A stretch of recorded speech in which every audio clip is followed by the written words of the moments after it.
Olá, meu nome é Gabriele Teixeira Ribeiro, eu sou estudante do 4º período de Direito da UFMG e vim apresentar para vocês o trabalho Os Registros do Preconceito Linguístico na Universidade Federal de Minas Gerais. Bom, primeiramente, para a gente entender um pouquinho sobre esse tema, a gente tem que ter em mente que sempre houve uma busca histórica por uma norma padrão. Uma norma padrão, que fosse vista como referência, que fosse tida como a correta, a certa a ser utilizada nos contextos de uso, da língua e tudo mais.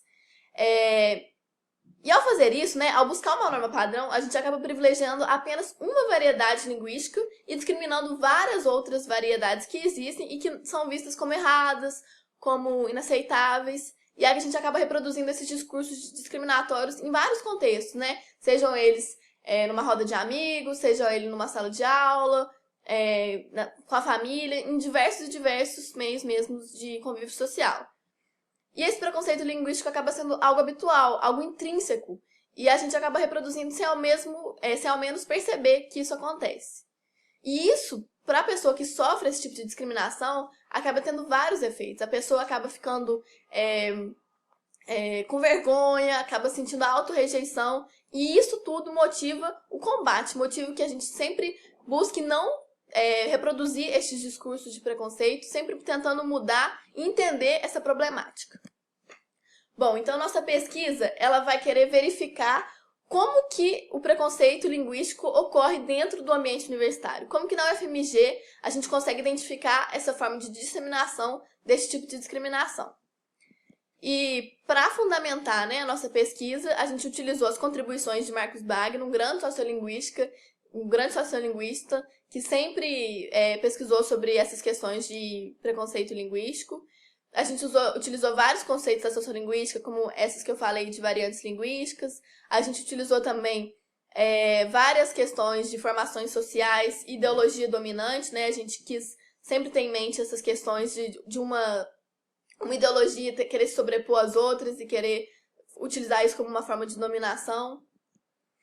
Então, a nossa pesquisa, como que ela foi aplicada, A gente entrevistou vários alunos, 218 alunos da disciplina Oficina de Língua Portuguesa, Leitura e Produção de Texto da Universidade Federal de Minas Gerais. Essa disciplina, que é uma disciplina à distância, a gente foi e aplicou esse questionário a todos os alunos matriculados. E a gente analisou as respostas das 8 questões que estiveram nesse questionário e a partir da análise dessas respostas a gente conseguiu chegar a uma série de conclusões. Bom, o que a gente conseguiu interpretar das respostas? Essas respostas elas foram marcadas muito por preconceitos referentes à regionalidade, à renda, a sexo e à escolaridade. Numa pergunta que falava sobre o que as pessoas que foram vítimas desse tipo de preconceito teriam sentido, Elas falaram que muitas vezes elas buscavam modificar a fala, que elas tinham vergonha do jeito que elas falavam.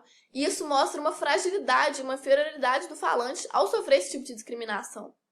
E o que mais me preocupou foi que o fato de ter uma pergunta, que falasse sobre se esse tipo de situação, de discriminação, de preconceito linguístico, já tivesse sido percebido, já tivesse sido notado, se a pessoa já sofreu, já discriminou alguém, já estava presente nesse tipo de situação, a maioria dos entrevistados respondeu que sim. Então, isso mostra que essa situação é habitual e isso demonstra que essa situação é grave, porque a partir do momento em que ela é costumeira, que está presente no dia a dia das pessoas, a gente mostra que as raízes disso têm que ser cortadas e que elas muitas vezes não acabam sendo percebidas, mas que elas existem e estão aí.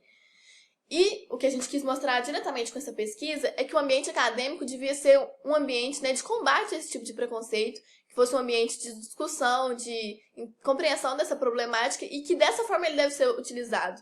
E não como um ambiente de reprodução desse tipo de discurso, de inferiorização das pessoas e nessas questões, Então a gente espera que esse trabalho ele tenha servido como esse alerta e que ele gere outros novos trabalhos nessa área, da sociolinguística, para que outros estudos sejam realizados nessa área, já que a gente conseguiu levantar isso dentro do ambiente universitário, que havia sido pouco explorado em outras pesquisas. Então, lembrando que a gente utilizou como referência o Marcus Bagno e o José Luiz Fiorin, nessa questão de linguagem e ideologia, e esperamos que esse trabalho tenha servido como esse alerta mesmo.